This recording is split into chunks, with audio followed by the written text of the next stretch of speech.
One for each day? No. So, Oh, you can, oh, right, I've seen that before, okay.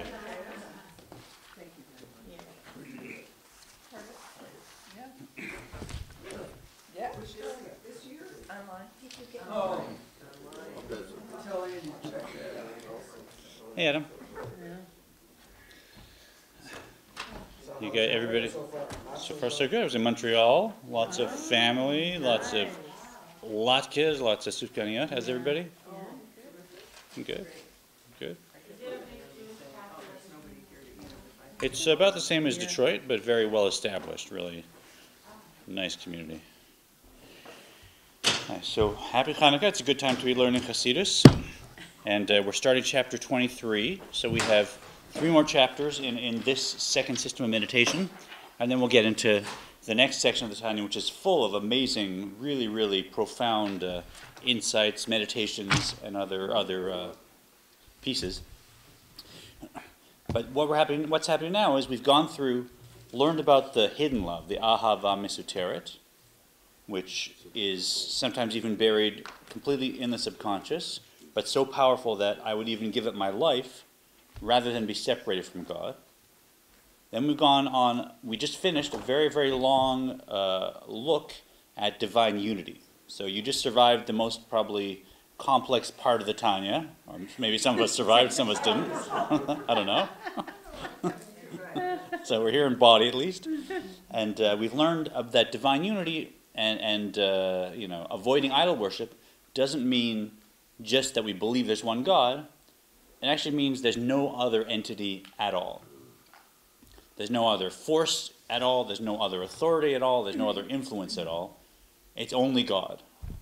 In fact, so much so that the whole universe is just like nothing, doesn't exist. And even God's words that God spoke to create the universe and is speaking also do not exist. It's all just God, just like before God created the universe. So that's always, the physical brain can't process that because we're always getting the opposite signaling, right? We have to behave in the world as if we're an entity and there's other entities, and that's how life works. So our brain and our senses are giving us one set of information. And here the Alter Rebbe is saying, except there's nothing but God. That's the higher reality. So it's some work to integrate that, to get that lens in. But what that lens allows us to do now is to reframe, to take the hidden love that would apparently ignite if I were given a certain trigger, which really would be, bow down to this idol or I'll shoot you, right? And suddenly I encounter my hidden love and I realize I can't be separated from God. We want to take that high-functioning state and be able to transfer it to any situation in life. So to do that, we're now going to go through all of the positive commandments and all the negative commandments, not like one by one, but we're going to talk about them and how really each of the positive commandments is just like I'm the Lord your God, and is all about divine unity. And we'll see in this chapter how much unity we get with God with things like mitzvahs and Torah. And then in chapter 24, we'll see the prohibitions and how each of them is basically the same as that trigger for the hidden love, which is bow down to this idol or I'll kill you. And throughout history, just everyday Jews have given up their lives even when it made no sense. We'll take that high-functioning commitment and be able to use that for anything in my life where I want to overcome, where I want to say, I'm not going to eat this week. I'm gonna fast till this time. I'm going to give a certain amount of my money to tzedakah, whatever it might be. I'm going to have as much commitment or that same potential for that high-functioning state for any of the Jewish practices that I want to choose here at Temple Israel. And then finally, 25, we'll really wrap it up and we'll get the actual meditation to trigger all that high-functioning state based on all the information we've gone through. 23. So in this chapter, we're really going to look at, like I said, the kind of unity we experience when we do any mitzvah, when we learn Torah, and he actually goes through the different levels of unity, and I find it one of the most inspiring chapters in the Tanya. Like, if you like doing anything at Temple Israel, this is just going to lift that thing up higher and higher and higher and give you a real deeper sense of how united we can be with God, which is beyond spiritual even. So I just love this chapter. I hope you get into it as much as I do. Let's skip the opening note. V'im kol haniskar le'el yuvan vivoar. Gotta get glasses. Yeah. Hetev betosefet beur ma shamru bazohar deoraita v'kucha brichu kulachad. We're on page 305 in volume 1 of Lessons in Tanya, this edition. Go ahead. In light of all that has been said above, we can better understand and more fully and clearly elucidate the statement in the Zohar that the Torah and God are entirely one. I don't know about you. When he says Zohar, I get like a chill. I get excited, right? So now we're pulling from the Zohar. And this is a famous line, Oraita v'kucha brichu kulachad. The Torah and God are completely one. And, we sing it in songs, and it kind of sounds a little romantic, like that's so poetical that the Torah is so united with God. But really, he's going to focus in on what that means, that the Torah and God are one thing, completely one.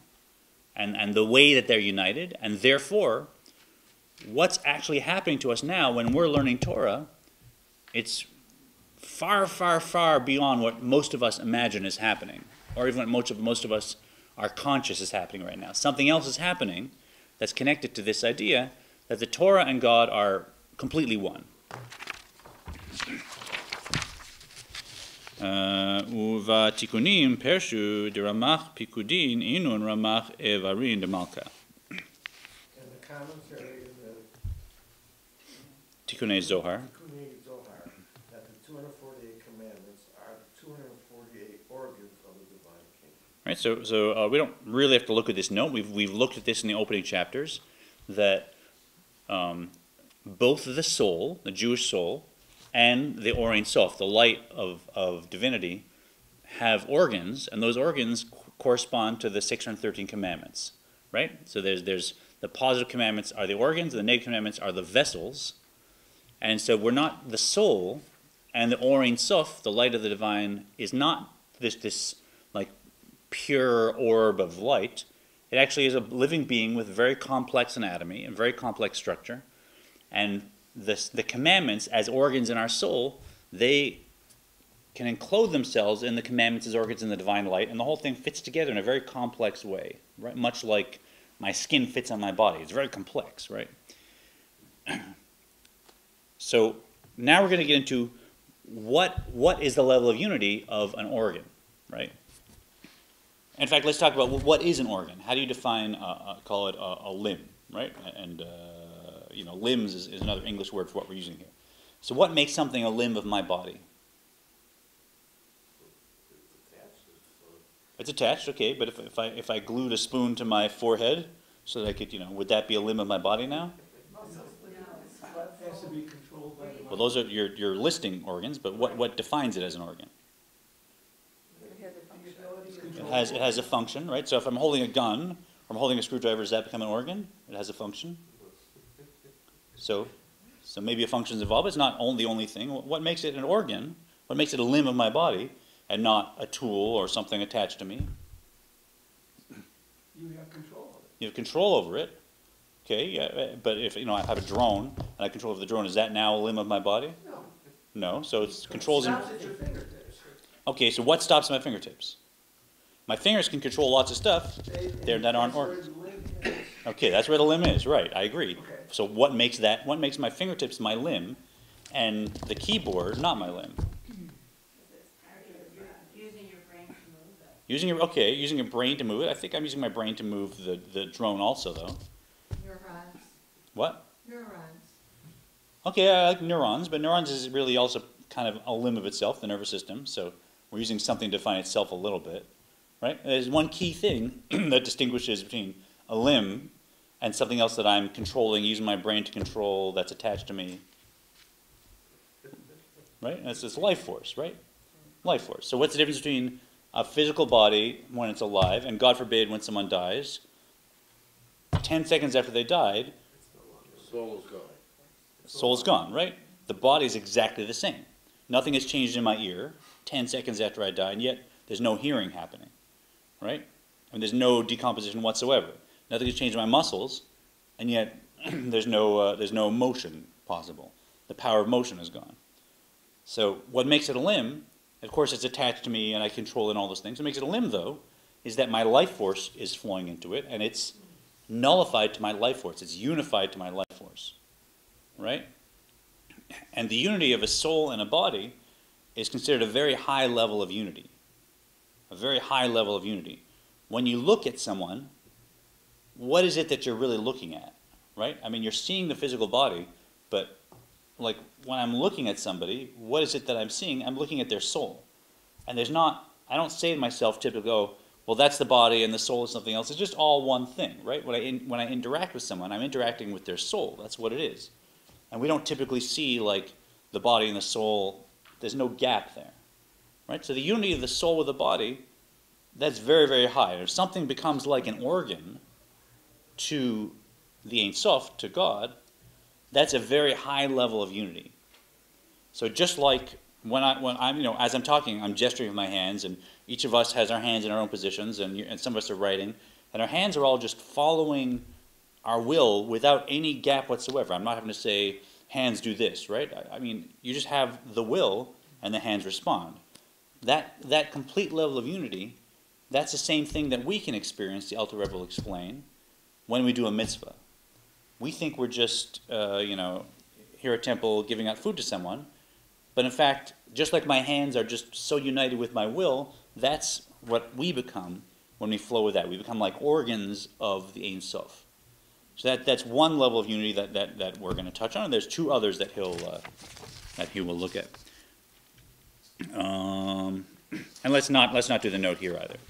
Lefi shamitzvot heim pnimiyut ratzon elyon v'chefzo hamiti hamlubash bechol halamot elyonim v'tachtonim lahachayotam.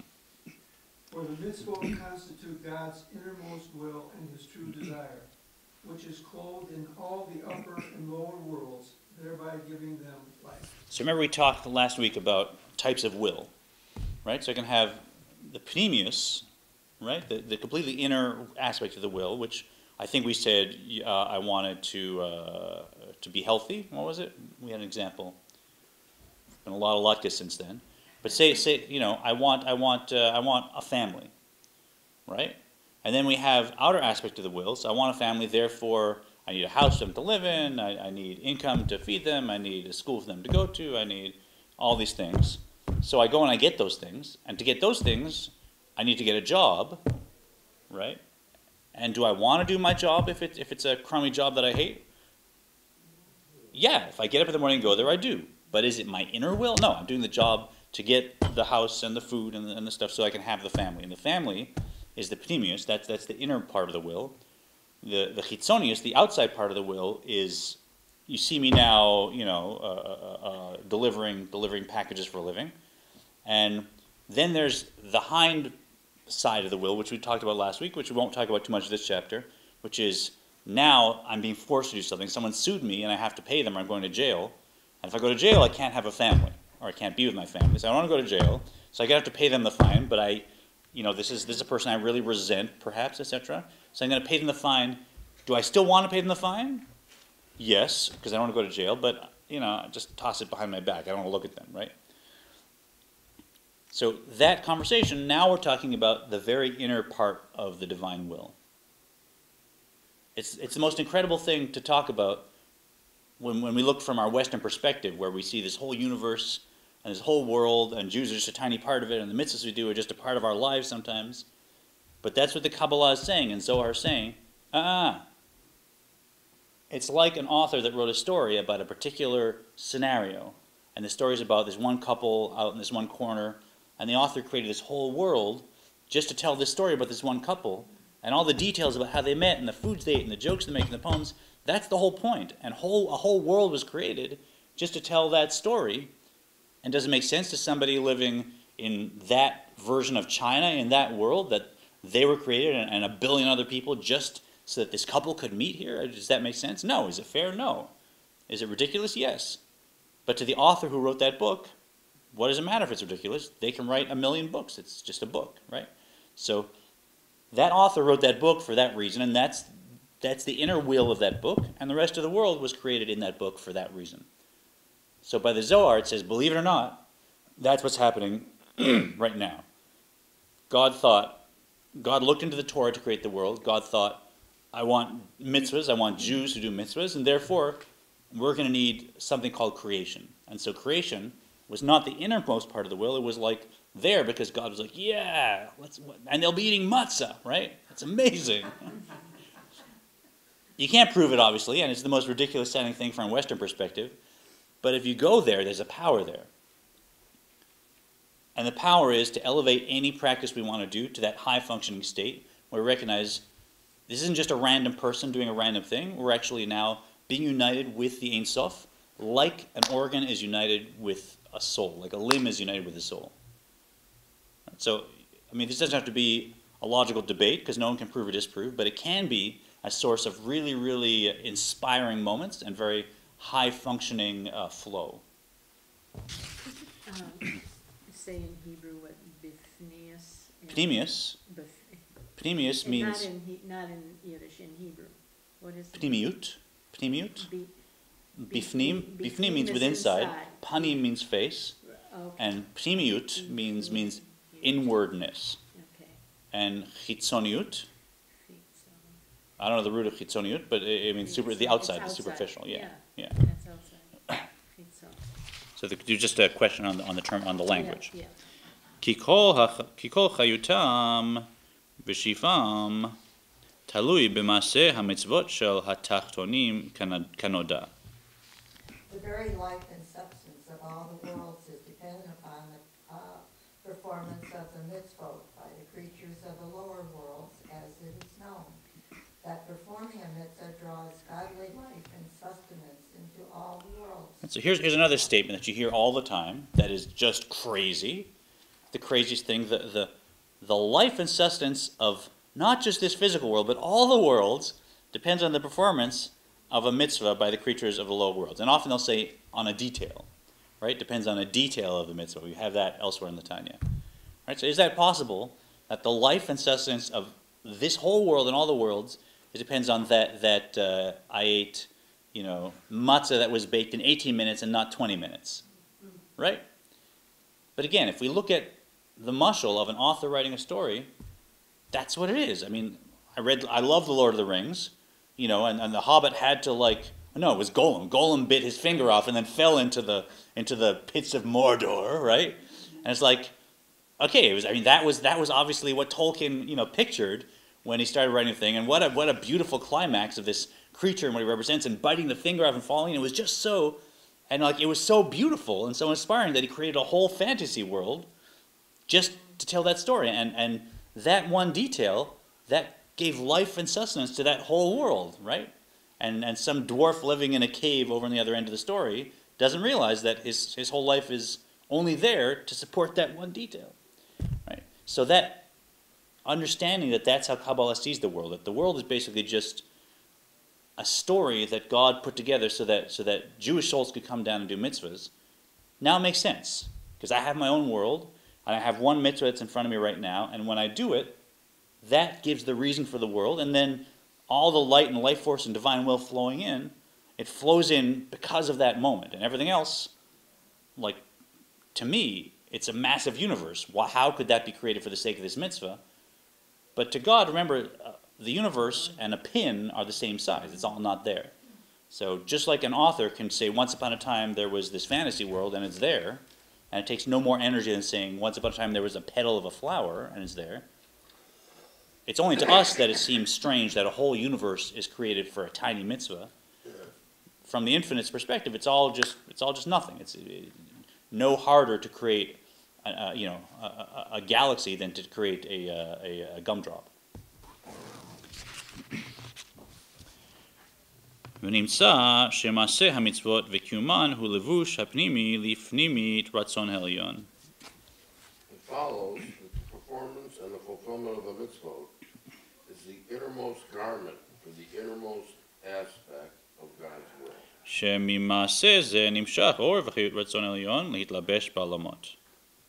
Since it is due to this performance of the mitzvot that the light and life of the world issues forth from the divine will to be clothed in them. Right, so since God, go. Okay, since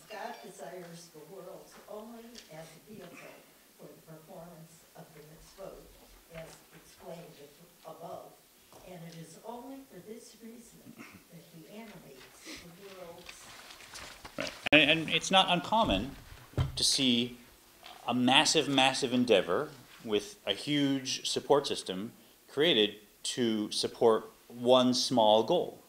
I mean, trying to land a rover on Mars, right? I mean, it was a little like it's a golf cart, you know, it's one little thing, and that's all it is. And yet, you know, we have the whole country spending so much money, and you know, all the research that goes in, and all the stations everywhere, and you know, this massive, massive support system just to get this little golf cart thing on Mars and roll around and pick up some rocks, right? So you see that all the time, that you can have a very large system that supports, the point of the system is really just a small, almost insubstantial thing from the perspective of like size. And yet, that's what we wanted to do. We were curious about Mars, and so we did that. We you know, this massive endeavor just to get this little cart up there. So same thing with the mitzvot of the universe. God wants to have us love another Jew and speak kindly to another Jew, and so God will create a whole world for these Jews to meet and love each other and be kind to each other and do that in mitzvah. And just like there's this big NASA with this little cart, there's this big world for you and I to express love for each other, and that was the point. ולכן נקראים אברי דמלכה דרך משל, כמו שאברי גוף האדם הם לבוש לנפשו ובטלים לגמרי אליה מכל וכל. Hence, the mitzvot are figuratively described as organs of the king. For just as the organs of the human body are a garment for its soul and are completely and utterly surrendered to it. כי מיד שעולה ברצונו של אדם לפשוט ידו או רגלו, הן משעות לרצונו תכף ומיד בלי שום ציווי ואמירה להן ובלי שום שהייה כלל. As is evident from the fact that as soon as a person desires to stretch out his hand or foot, they obey his will immediately, without any command or instruction to them, with no delay whatsoever. אלא כרגע ממש כשעלה ברצונו. But at the very instant that it is entered his will to do so. And so one of the big metaphors that Kabbalah uses to explain God is that one of the things God does is God fills the universe the same way the soul fills the body. So the unity of the soul with the body, it has to do with the unity of how God fills the universe, and God's organs are the mitzvahs, right? So those are the limbs that are really unified, and the limbs are sort of, the universe is enclosed in those limbs, so to speak. But this is the point we're making, is that the unity of a mitzvah with the Ein Sof has that same unity as my hand has with my soul. That when my soul wants it to go, it doesn't have to have a conversation with the nervous system and explain to the hand. If I'm writing something down, I don't have to like teach the concept to my hand so the hand can now understand it and put it on the paper. I'm just writing, and my hand, it's transparent, right? It's completely nullified to my will, and the idea that I have, my hand can write it down. And the hand doesn't have the intellect to understand the idea, it's just nullified to my will, so it can. That's what happens when we do a mitzvah. And so we can experience that same unity. Our limbs can become nullified to the same extent, like a soul and a body are unified, can be nullified to this Ratzon Elyon, the highest aspect of the sefirot, within Atzilus, or within the Ein Sof, if you like even. And we can experience that same unity just by doing a mitzvah. Now, are we gonna get that every time? Not necessarily, right? I mean, I don't know how you can even experience that, because it's not even a spiritual unity; it's beyond the spiritual. And sometimes it's not even fun, right? I mean, sometimes the biggest mitzvah you're going to do is going out and helping a friend, you know, when you're tired, when you don't want to, when they need you. Right, or giving up something that you really would like, but somebody else needs it more. So sometimes the time you can have the most unity with the Ein Sof, it's a time when you're really, you're stressed and you're tired and it's not fun for you and it's not pleasurable. But that's okay, because we're talking about being nullified to the Ein Sof, and that means what I feel is not really the point. And if I'm climbing to escape a bear, and I scrape my hand's not gonna be like, maybe we shouldn't be doing this. It's like, no, I got, the point is get away, and if I have to scrape my hand, I'll do it, right? So same thing with us. I may have the next mitzvah in front of me, maybe the last thing I want to do today, and I had other plans, and it's frustrating, but that doesn't mean I'm not experiencing that unity with the Ein Sof. So we shouldn't confuse spiritual pleasure and the feeling of call it Jewish growth even. We shouldn't confuse that with being united with the Ein Sof because we're doing a mitzvah. It's not always going to feel amazing. Sometimes it does. Sometimes you have time to stop and meditate, and those, the holidays where it's really like, beautiful. But sometimes it's just the opposite, and those may be even the higher forms of unity. Oh, you don't like matzah? Exactly, yeah. Matzah, in fact, gives us the power to experience this bitul consciously for the rest of the year. Nice that you bring it up, right? So for the real, dyed-in-the-wool, kabbalistic, frum community, if you've ever been in a Seder, when it comes time to eat matzah, it's not like, there's no giggling, there's no anything, there's no, they each get like a big thing of matzah. It's like hermetically sealed in a bag, so no drop of water got on it. And, it's time, and you have, I forget the amount of time you have to eat it, maybe there's a short amount of time, and you got to eat like a kazayitz of matzah, and everybody's eating it. It's work, and it's a serious moment, because that matzah, that mitzvah in the matzah, comes the ability to be nullified for the rest of the year, right? We talked about the way bread is puffed up and is full of self-centeredness. Matzah is flat; it represents bitul nullification. So the mitzvahs give us nullification and unity with God. The matzah lets us consciously experience that. So that's why they consider it it's gold. You make sure you get the whole kazayitz and you eat it in the right amount of time. That's a side point, a nice side point. So the response of his organs is automatic. One need not consciously occupy himself with activating his hand. As to the phrase without any command or instruction, let's not get into that. Okay, so that's the point, is the unity of my soul with my body. That's the unity of the mitzvahs with the Ein Sof. כך דרך משל החיות של מעשה המצוות וקיומן הוא בטל לגמרי לגבי רצון העליון המלובש בו ונעשה לו ממש כגוף לנשמה. Just as the organs of the human body are completely united with one's soul and are surrendered to it, so too is the life force animating the performance and fulfillment of the commandments completely surrendered to the divine will, which is clothed therein. And this life force becomes, in relation to the divine will, like a body to a soul. And we can go into the difference between the actual limbs of my body and the life force, the garment of the divine soul, but the take-home is every part of me. So not just my hands when I'm shaking a lulav, but the actual, the energy coming from my mitochondria, and in Judaism, the life force from my soul. All of that is now united with the Ein Sof, like a soul is united with a body. And really, the more you do a mitzvah with this intention, the more that it becomes your reality. So this is something that sometimes you do a mitzvah and you're distracted and you just focus for a moment to do the mitzvah and you get it done and you've accomplished it, but you're not aware of it. But it's also something that, we live in a time when we have time and leisure to really focus on Judaism, and you can actually make this more and more your reality, really by meditating on it, focusing on it, and it's amazing. וכן הלבוש החיצון של נפש האלוקית שבאדם המקיים ועושה המצווה שהוא כוח ובחינת המעשה שלה. Likewise, the external garment of the divine soul of the person fulfilling and practicing the commandments, that is, its faculty of action, which is external compared to the faculties of speech and thought, since it functions outside oneself. Right, so the divine soul, right? We're doing a mitzvah now, so it's my divine soul doing it. The divine soul has three garments: thought, speech, and action. And it's a physical mitzvah, so we're talking about action. So now the garment of action of the divine soul is also experiencing this unity with the Ein Sof.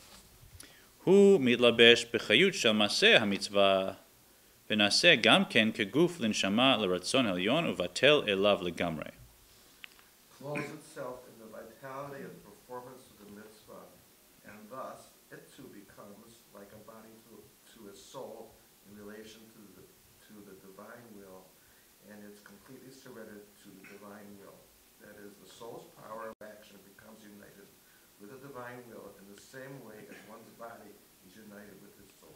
So it's an amazing thing that the Alter Rebbe is saying. If we remember the story of Sinai, and God came and God spoke to us, and just hearing God's voice was enough to blow our souls out of our bodies. It was more than we could stand. And we said, no, we'll just hear the 2 commandments, that's enough. Now you speak to Moshe, right? That was just hearing God's voice. Now the Alter Rebbe is saying, no, you can be united completely with God's essence, totally. And all you have to be doing is saying a blessing over bread, that's it. And that's, the difference between hearing someone's voice, hi, this is Cantor Smolash, versus actually experiencing unity with their essence is so far and beyond. So every time we do a mitzvah, it's even beyond the unity we somehow experienced when we heard God's voice on Sinai. And beyond the unity we can experience when we were a soul in heaven and we could see the divine light, but that was just the light coming from the Ein Sof. This is actually unity with the organs of the Ein Sof itself. How are we able to exist when that happens? Because we're in a body, right? And he gets to that at the end, Okay. right? So the body, which makes it look like I'm just basically putting a coin in a box, and it might as well be flicking a pebble into a lake. What's the difference physically? That's my welder's mask that allows me to work with this incredible unity and still just be me and my body. No big deal, right? So because we're in a body, we can actually encounter that level of unity again and again and again, and create that amazing, productive light in the world, and just go ahead to the next mitzvah. No big deal, right? I lost myself. Where am I? Velkein gam evre guf hadam hamekayimim hamitzvah. In this way, those organs of the human body which perform the mitzvah, שכוח ובחינת המעשה של נפש אלוקית מלובש בהם בשעת מעשה וקיום המצווה הם נעשו מרכבה ממש רצון העליון. Those organs in which the divine soul's faculty of action is clothed during the performance and fulfillment of the mitzvah, they too become a veritable vehicle, merkava, a chariot for the divine will.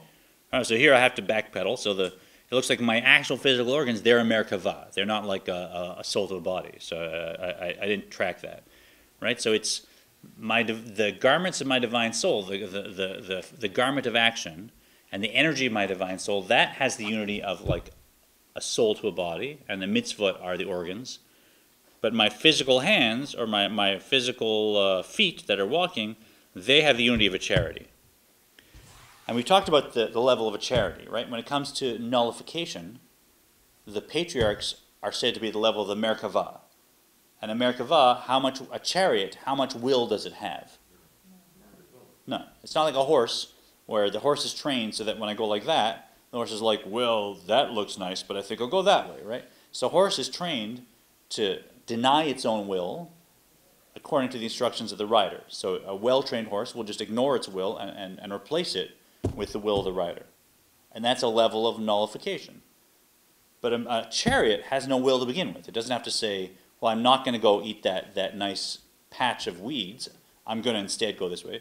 It's a chariot. It has no will. And when the rider says this way, it goes this way. It's totally nullified to the will of the rider. So it's one of the highest levels when it comes to nullification. But even higher, especially when we're talking about unity, is the unity of a soul and a body. The unity of a soul and a body is even higher than that of a rider to a chariot, because while the chariot is nullified to the rider, it's still a rider on a chariot. And the chariot is one thing, the rider is the other. The rider can get off. They're two separate things that have become unified, and the chariot has no will and is nullified. But when it comes to the soul and the body, it's a higher level of unity. You don't really look at someone and say, oh, there's a body corresponding to a person's soul. You look at them and you say, oh, I'm talking to a person's soul. I'm shaking the soul of a hand through the body, obviously. ורגליים המהלכות לדבר מצווה וכן הפה ולשון שמדברים דברי תורה והמוח שמהרהר בדברי תורה ביראת שמיים ובגדולת השם ברוך הוא. Similarly, sorry. כגון היד המחלקת צדקה לעניים עושה מצווה אחרת. For example, the hand becomes in the act of performing the mitzvah a, quote, chariot for the divine will. And similarly, you can go ahead.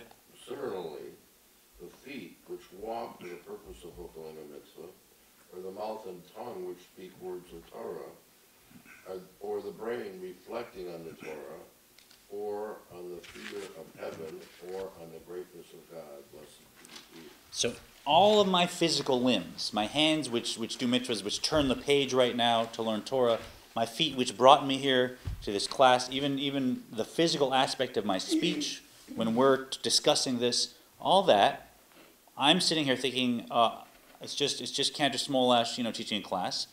But Kabbalah says, no, that physical stuff now of your body, that's now a Merkava, that's now a chariot for the divine will. And it's swept up in this unity that really, a lot of the time, is beyond conscious comprehension. But if you sit and meditate and focus on what that means, like we said, it lends so much more depth and meaning to what we're doing here, to learning Torah or any mitzvah we do. And even the brain, I love that one. Your physical brain, that's still a physical organ, and when we're actually considering this and trying to integrate and think about it, understand to the extent that we can, now our physical brain itself can become at the level of a Merkava. So this gray stuff in my noggin here, it can be just the organ that nature gave me to outwit nature and to earn money and to have a nice den for my family and just a survival mechanism, and isn't that nice for me? Or it can be, by Kabbalah, a Merkava for divine will, because I'm trying to understand it, I'm trying to integrate it. And when I do that, it's a physical organ that is unified with Ratzon of the Ein Sof. So we're actually elevating our physical organs to that level. Exactly. Doing that. Yeah. Work. Yeah.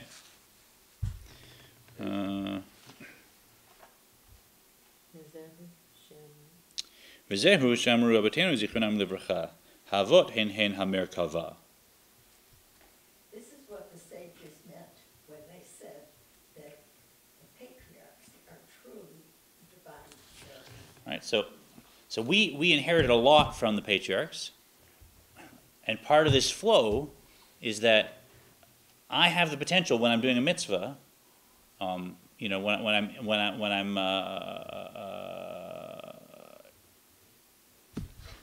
I'm lighting Shabbat candles. Now my hand holding the match becomes a chariot for the Ein Sof, but that's one moment in my day, and that's one part of my body. So it's this amazing thing that we can do in our tradition that just by sitting doing mundane things, we can actually, now my body's nullified to the Ein Sof. The patriarchs were like that all their lives and in every organ. So all their lives in every organ. And sometimes it looks strange because it's a real person in a real world doing real things, and you can still make mistakes when you're in a divine chariot, but you're still functioning and flowing as much as you can as a human being, a limited human being, with the divine will all the time. That's the level they had. So what I achieve, with kavanah and intention for one moment with one part of my body, that was them when they were taking a walk in the afternoon or doing whatever. 24/7. 24/7. Even though they made mistakes. Right, because you're human. So we talked about it when we talked about tzaddikim, right? I mean, a tzaddik who's completely, basically only has two divine souls and is always trying to do the right thing. They may assess the situation. They may say, oh, what this person needs from me is X, but they might have assessed it wrong because they have limited information, and really they made a mistake and they maybe hurt the situation, and now they got to go and fix it and provide Y. But because they were trying to help and they were being other-centered and they were really, that was their divine soul's garments, that's a tzaddik making a mistake. Versus when I make a mistake, usually it's because I'm self-centered and I'm not thinking with the other person, and off I go, right? So usually when I make a mistake, it's due to being calm in Russia. When a tzaddik makes a mistake, it's due to just miscalculating or misjudging what the situation needed. Kind of like this thing, an honest mistake. A tzaddik can make a mistake. Right, a well-intentioned mistake. Yeah, exactly. For shekol averehen kulam hayu kedoshim umuvdalim מענייני עולם הזה ולא נעשו מרכבה רק לרצון העליון לבדו כל ימיהם. For all their organs were completely holy and detached from mundane matters, and throughout their lives they served as a vehicle for nothing but the divine will. So that's the level of Merkava, very, very high level, and our physical limbs can achieve that, but our actual, the powers of our soul, of the divine soul, achieve the level of unity of the soul of the body, even higher. It's good. Okay, the Alter Rebbe has thus far discussed two levels of union, one like a chariot to its rider, and a second to the body and soul. Both these levels of unity are achieved by performing the mitzvot. The Alter Rebbe now goes on to describe a third and higher level of unity that's achieved through the study of Torah. So as amazing as these two levels of unity are, right, and this whole thing is taking all the mitzvot and Torah study and uniting them with I am God, divine unity. Right? So that total sense that there's only God, there's no other entity, and our surrendering of our selfhood when we say the Shema, and that the soul can actually expire with joy and pleasure at that reality. That applies to every single mitzvah. When we do it, we can experience that unity. We can be completely one at the level of a Merkava, a chariot, or at the level of a body and soul, when we're doing a mitzvah. But there's something that gets even beyond that. And that's how we started, right? The Torah and God are completely one. Completely one. So a chariot and a rider obviously are united, but they're not one thing, they're two things. Body and soul, again, are so united they seem like one thing, but still, there is a body and there is a soul, and they are two things. But the Zohar says, no, the Torah and God, that is completely one. That has a unity beyond even the level of Merkava, and even the level of a soul and a body. So now, to add to this short, long path, we're going to understand that when we learn Torah, every time we come here and focus on the Tanya or any other text, we actually can experience a unity that goes beyond even what we've been describing. And again, this adds so much power to anything that you learn, a temple or anywhere else, to really get the sense and the reality that when I am internalizing any concept of Torah, I'm not just learning something that's fun and interesting or becoming a more educated Jew. I'm actually, my intellect and God's intellect are completely one and fused, because I'm becoming nullified to something that is entirely one with God, not just one like a body and a soul. אך המחשבה וההרהור בדברי תורה שבמוח וכוח הדיבור בדברי תורה שבפה שהם לבושים הפנימיים של נפש אלוקית. Who's reading the thought? Sure. But the thought and meditations on the words of Torah, which is accomplished in the brain, and the power of speech engaged in the words of Torah, which is in the mouth, these being the innermost garments of the divine soul, and thus closer to the soul itself than the faculty of action, the external garment. Right. And remember, speech is considered an action. So speech, physical speech, the actual sounds that my mouth is making, that's included in the unity of Merkava, or body and soul, right?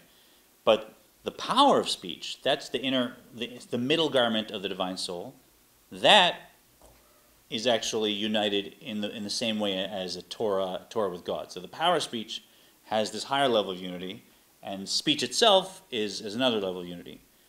So now he's saying the power of thought and the power of speech, not the physical thought itself, but the power of thought and the power of speech, that can actually achieve a higher level of unity where the Torah and God are completely one, and we're nullified to that. Make sense? It's a bit of a detail. It's not too important, but don't be confused that speech was in both levels, because one is physical speech, one is power of speech. V'chol sheken nefesh elokit atzma hamlubeshet bahem. And surely the divine soul itself, which is clothed in them, in the thought and the speech, engage in the Torah study. So obviously my divine soul, along with its power of thought and its power of speech, kulam yuchadim mamash bichud gamor baratzon elyon velo merkava levad. Well, Nancy's good, so I just... All of them are fused in perfect unity with the divine will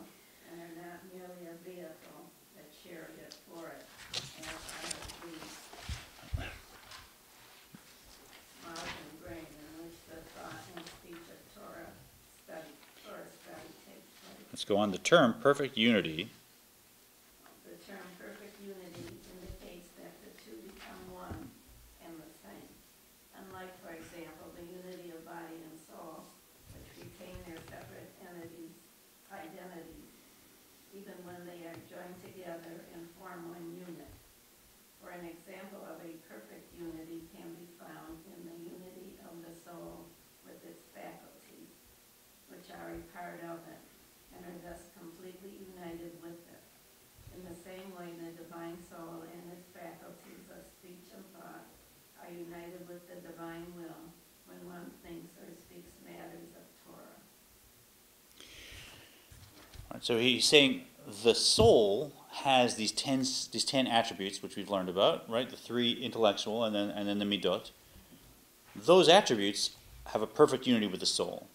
Right? So you can't say there's a soul and I'm going to take the soul's gevura and pluck it out and put it over there, and that's the soul's gevura and that's the soul. It doesn't work that way, right? It's completely united. It's one entity perfectly. In the same way, the powers of the divine soul can have that perfect unity with God when they're engaged in Torah, because the Torah and God are completely one, not just one at the level of a soul and body. Right? So my soul and my body have a wonderful unity, but not the same level as the soul with its own attributes. The soul's own attributes are united in a perfect unity. Ki ratzon ha'elyon hu hadavar halacha atzma שמההר מדבר בו שכל ההלכות הן פרטי המשכות פנימיות רצון העליון עצמו. It's good. We'll just go. Yeah. Oh, okay. But I'll start again. For the divine will is identical with the halachic subject of which one thinks and speaks, in as much as all the laws of the halach are particular expressions of the innermost divine will itself. So we sometimes wonder, I think, in our community, how it is someone could spend 8, 10, 12 hours a day sitting, learning Jewish law, and such minute details of Jewish law, and go into conversations that some of which are so irrelevant that they probably never happened, or maybe happened a couple times in all of Jewish history, and yet thousands and tens of thousands of people sit and spend their whole days learning and memorizing and internalizing this stuff. Is it just cultural? Is it just like, well, that's how you get a good marriage or something? Is it like, what is it? Like, why would people do that? It seems so strange. This is it. This is the reason. It doesn't matter what part of the Torah you're studying, right? It doesn't matter. I mean, if you're going to be an actual dayan, if you're going to be in the community, sit up and like judge cases, now you probably need to focus more on what's really going to happen and the key stuff people are going to present to you in life to say, no, you got to return the chicken, or you got to return the car, or you got whatever the ruling is. It doesn't matter, right? So there, it makes a difference whether it's something abstruse or whether it's something really, really common. But when it comes to unity with the Ein Sof, it doesn't matter. And almost the more arcane, the better, because you're like finding some secret little private part of the Ein Sof that few people have looked at, and you're like, like when you find something new about your spouse that you never knew. What, I found out something about Jen. No, I've forgotten what it was. There was something I never knew. And she came up, and I was like, I didn't know that about you after 20 years, right? It's so amazing, right? To discover something new about someone. It's a beautiful moment where you're like, oh wow, there's more and more to learn all the time. So at the level of unity with God, you just want to sit. You're thirsty to get the next piece, and it doesn't matter whether it's going to apply in life or not. This is a relationship, right? This is unity. So that's the level of unity that we get when we look at halakha, and that's why there's such a thirst and a drive and a joy in it, when it seems to the outside to be like such a strange occupation to sit and learn Jewish legal codes. שכך עלה ברצונו יתברך שדבר זה מותר או כשר או פטור או זכאי או להפך. Sorry, where are we going today? Let's work this out. What direction are we going? Let's go this. Let's start over again. So here, Nora, you want to read, and then we'll keep going this way. Okay, for God will. Oh no, I'm so cruel. And Well, we could just keep going. Very confusing. okay, fine. I got outvoted. Doreen, All right. you're going this way now. For God willed it thus, that a particular thing be deemed permissible or kosher, or that this person be found exempt and another innocent, or the reverse. That's right. Since every halacha, Since every halacha expresses the divine will, the unity which the study of the halacha effects between its soul and the divine will surpasses even the unity of body and soul.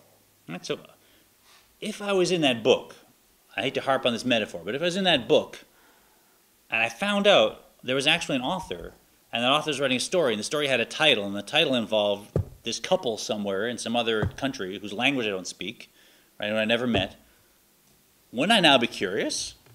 I'm like, well, if I'm in a book that the author wrote about something, maybe I'm going to travel there and find out what this book is about, right? I mean, that's the life force of this whole world. That's the whole reason I was written. Well, now I'm curious, right?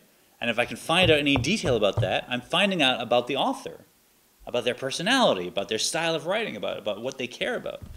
And imagine I could get access to drafts of this book that weren't even used, scenes that had been cut that never happened, but that theoretically the author was considering. That would give me another sense of insight about this author. And if I wanted a relationship with the author, I'd want to learn more and more about anything, and maybe I could even find out somehow about who the author was and where they lived and what their life was like.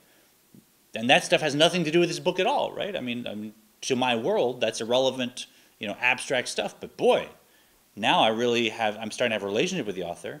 And maybe I can get involved in the book and I find out there's, some subplot and I can go become a sub-character. And you go and go and go.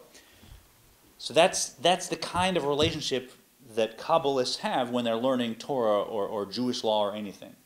It's that this is our way of being united completely with the Ein Sof, the creator of the world.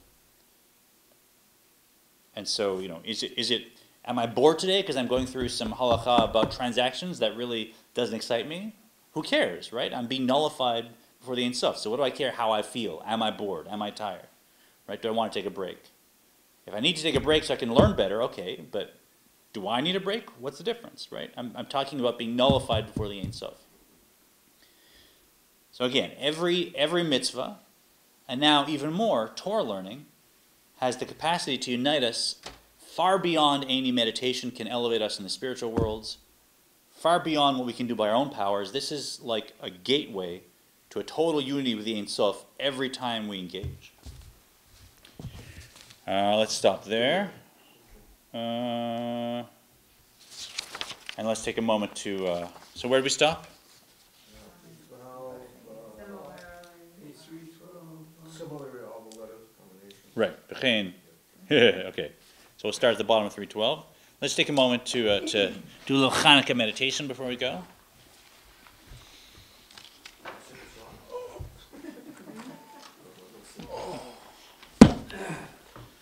Just find yourself in a relaxed position.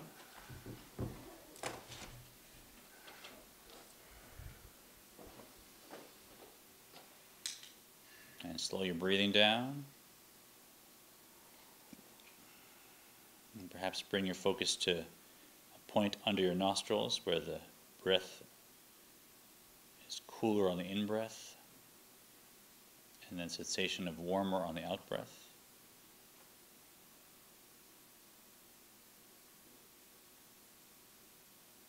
As you even out your breathing, keep your mind on the difference in temperature between the cool in-breath and the warm out-breath on that point.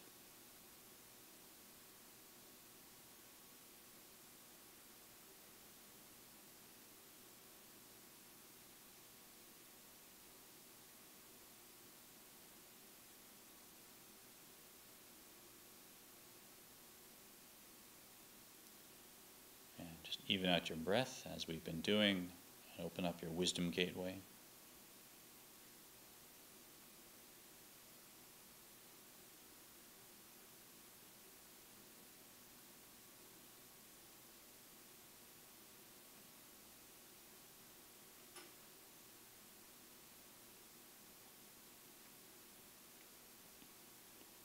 wisdom gate, we like to put the image of our Hanukkah candle, our Hanukkah lamp, or oil, whichever you've been lighting.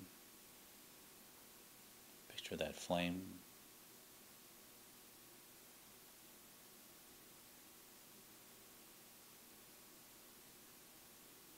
Let your mind fill with the visual, beautiful moving flame with colors, perhaps even the sound, smell.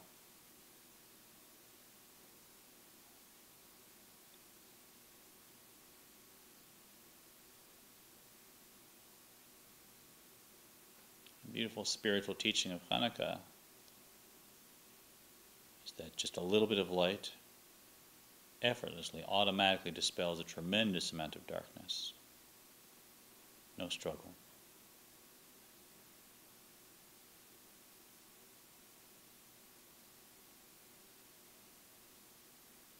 Just be aware that all through this week, as you do any mitzvah, as you think about any thought of Torah, it's just like this light, unified with the light of the Ein Sof. Just tremendous power to automatically dispel just incalculable amounts of darkness.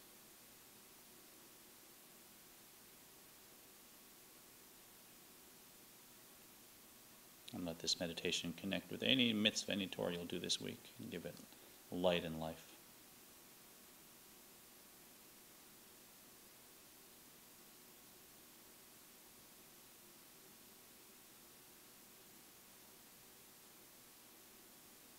As you bring your breathing back to a relaxed, normal pace, and open your eyes. Some beautiful work. I wish you a lot of light. Enjoy this Hanukkah and keep increasing the light, and you're doing amazing things. I'll hang around for any questions.